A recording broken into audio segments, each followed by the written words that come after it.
चलिए सीधे आपको यहां से ले चलते हैं उत्तर प्रदेश के लखनऊ की ओर, जहां पर मुख्यमंत्री योगी आदित्यनाथ प्रेस वार्ता कर रहे हैं।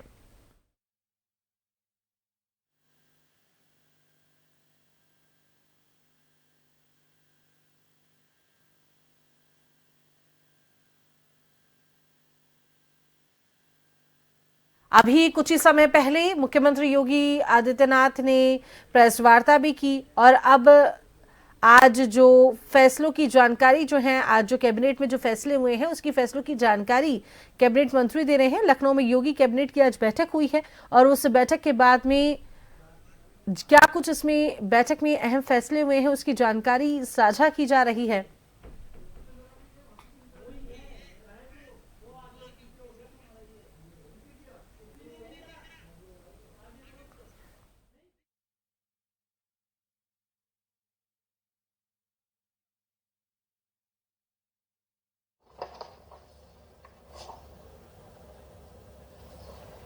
श्री रविंद्र जायसवाल जी। मंत्री जी, 2022 में परिवार के रिश्ते में अगर कोई प्रॉपर्टी देगा, एक भाई भाई को, पत्नी को, बेटा को, बेटी को, दामाद को, नाती को, पोता को, तो अब तक यूपी में 22 के पहले तक पूरा सर्किल रेट के बराबर स्टाम्प देना पड़ता था। मानिए आप अपने को प्रॉपर्टी देते हैं तो पूरा स्टाम्प देंगे, लेकिन 2022 में माननीय योगी जी के नेतृत्व में तय हुआ कि अगर अब कोई प्रॉपर्टी एक भाई भाई को, बहन को, बेटा को, बेटी को, नाती के, पोता को दान करेगा तो उस पर स्टाम्प कर दिया फिक्स केवल 5,000 रुपए। लेकिन यह दान था केवल आवासीय पर, कृषि पर।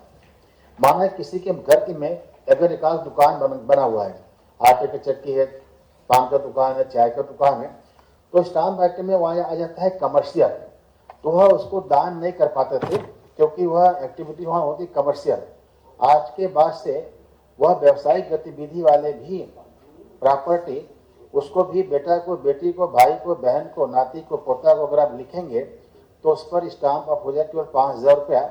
अब तक शहर के अंदर 60% था और गांव के अंदर था 5%। माना 1 करोड़ प्रॉपर्टी है तो शहर के अंदर 7 लाख रुपया स्टाम्प पे करते हैं और शहर गांव में होता है तो 5 लाख रुपया करते हैं। अब आपको केवल पे करना है 5,000 रुपया, चाहे शहर का चाहे गांव का हो। अगर उसमें व्यवसायिक गतिविधि हो रही है और वह व्यक्ति के निजी है प्रॉपर्टी, तो वह भी अपने बच्चों को दान कर सकता है। यहाँ पर स्पष्ट करना चाहूंगा कि विल एक्टिव होता है मरने के बाद। कहीं कहीं बच्चे या बाकी लोग इंतजार क्यों करें कि हमारे फादर जाए तो हमको प्रॉपर्टी मिले। पिता चाहता है कि मैं सब सेटलमेंट कर दूं। आज के दौर में तो वह स्टाम्प लगता था, हम लोगों ने छोड़ रखा था। 2022 में कृषि और आवास पर, आवास के बाद छूट जाएगा। माननीय मंत्री जी तय किए हैं कि अब उस पर व्यवसायिक गतिविधि भी है, नीचे शोरूम है, घर है, उसे में तो वह भी आप दान कर सकते हैं। चलिए हाँ, क्या रहेगा 5,000 रुपये स्टाम्प और 1% निःशुल्क। हाँ, वो 2 उसके नाम पर प्रॉपर्टी होना चाहिए, कंपनी के नहीं। दो और है आपको, बाकी दो विभाग में हमारे पास जमीन है। हाँ, कार्यालय बनाने की जमीन जो ली है वो के लिए 2 जनपद में अभी तक उत्तर प्रदेश के अंदर बहुत से रजिस्ट्री विभाग के अपने खुद की जमीन न होने के कारण से कार्यालय थे जेर से, और इसमें 2 जिले में हमें यह कैबिनेट पास किया है, वहाँ जमीन मिल जाएगा ताकि कार्यालय का निर्माण कर सकें। एक कुशीनगर था जी।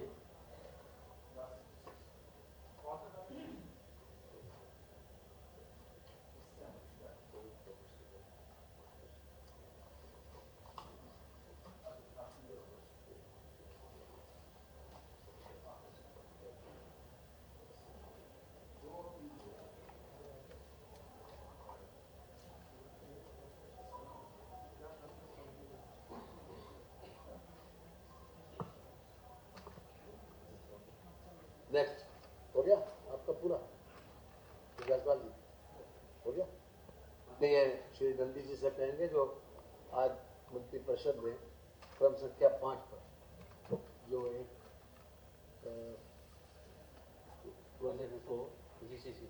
GCC ग्लोबल कैपेसिटी सेंटर के संबंध में मंत्रिपरिषद ने अपना सहमति व्यक्त की है, उसके विषय में माननीय नंदी जी आपको अवगत कराएंगे। जैसा कि आप सभी विदित हैं, आदरणीय प्रधानमंत्री जी के मार्गदर्शन में और माननीय मुख्यमंत्री जी के नेतृत्व में उत्तर प्रदेश में इन्वेस्टमेंट का माहौल और इन्वेस्टमेंट करने के लिए देश के बड़े उद्योग घराने और दुनिया की मल्टीनेशनल कंपनियां भी लगातार संपर्क में हैं। जीसीसी नीति हमारे लिए बहुत ही लाभप्रद है और प्रख्यापित हो चुकी है। आज उसी की एसओपी हम ले आए हैं। हम उसी नीति के क्रियान्वयन है तो मानक संचालन प्रक्रिया एसओपी पर मंत्रिपरिषद का अनुमोदन निवेदित था, आज प्रदान किया गया है। मुझे यह बताते हुए हर्ष हो रहा है कि यूपी में जीसीसी का निवेश लगातार वृद्धि हो रही है। वित्तीय वर्ष में 21 कंपनियों ने निवेश प्रारंभ कर दिया है।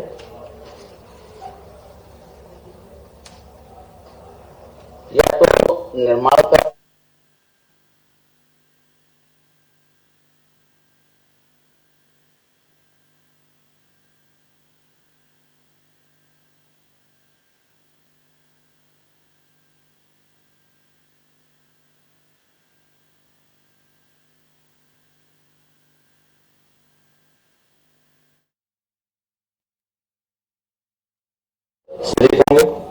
पात्र इकाइयों को विभाग द्वारा वित्तीय एवं गैर वित्तीय प्रोत्साहन प्रदान की जाएगी। वित्तीय सहायता के अंतर्गत fund and land subsidy, stamp duty छूट, प्रतिपूर्ति, पूंजीगत सब्सिडी, ब्याज सब्सिडी, संचालन व्यय सब्सिडी, पेरोल सब्सिडी, भर्ती सब्सिडी इत्यादि गैर वित्तीय सहायता के अंतर्गत तकनीकी सहायता समूह लिंकेज समर्थन विनियामक समर्थन प्रदान किया जाएगा। निश्चित रूप से इसके प्रभावी परिणामों से निवेश में वृद्धि के साथ साथ युवाओं को प्रत्यक्ष और अप्रत्यक्ष रूप में बड़े रोजगार के अवसर प्राप्त होंगे। 10,000 से ज्यादा लोग संभावित जो 21 कंपनियां आई।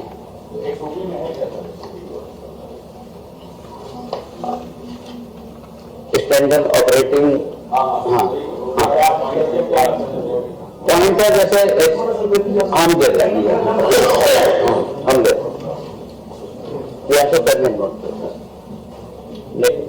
अभी व्हाट्सएप पे फोटो खींचिए, ठीक है सर।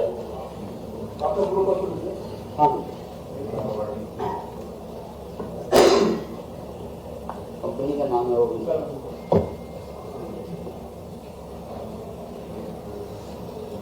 किस कंपनी है इसके पास में चालू पास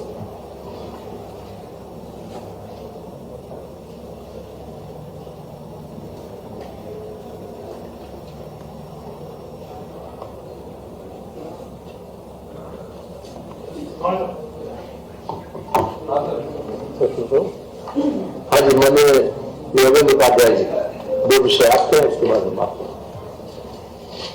धन्यवाद माननीय संस्कृति मंत्री जी। आज एक जेएस विश्वविद्यालय शुक्रवार फरीदाबाद में है।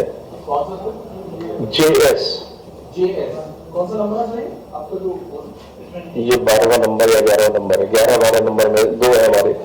आपका है, मैं आपको बता दूं, 7 नहीं 11, 12, 9, 10,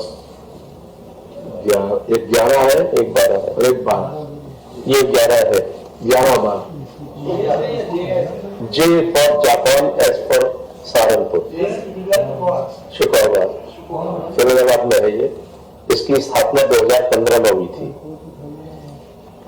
एक समाचार पत्र 9 मार्च को छपा कि जेएस विश्वविद्यालय के कुलपति डॉक्टर सुकेश यादव और कुल सचिव श्री वंदन मिश्र को राजस्थान की शारीरिक शिक्षा अध्यापक परीक्षा 2022 में जो चयनित हुए थे अभ्यर्थी, उनकी मार्कशीट और डिग्री फर्जी मिली, जो कि जेएस विश्वविद्यालय द्वारा निर्गत की गई थी। इस आधार पर उनकी गिरफ्तारी हुई, दोनों लोगों की। तो हम लोगों ने जो संज्ञान में लिया उसको